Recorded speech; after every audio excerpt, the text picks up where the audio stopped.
And maybe something I did not mention is that, again, so to take into account. So if you look at the numbers, again, the amount of money per capita that's spent, it's quite high. But on the other hand, you have to take into account that everything is more costly in the Pacific because, like for example, in Kiribati or Tuvalu, you want to build the road, there is no aggregates, there is no quarry, right? It's an atoll island. So you need to bring everything from Fiji, which is very far away. The transport costs are huge.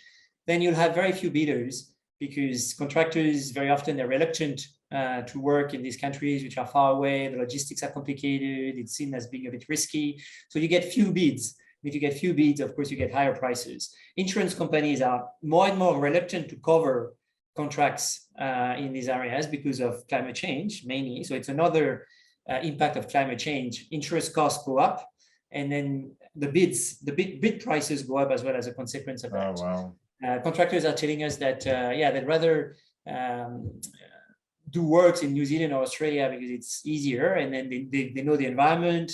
Their equipment is less exposed to saline environments, which is the case in the Pacific. So everything, if you look at the cost of a road per kilometer, or it's much higher in Kiribati than it would be definitely in Australia or New Zealand. So big costs as well, very high costs. And so that's why it makes sense, I guess, to have many donors involved.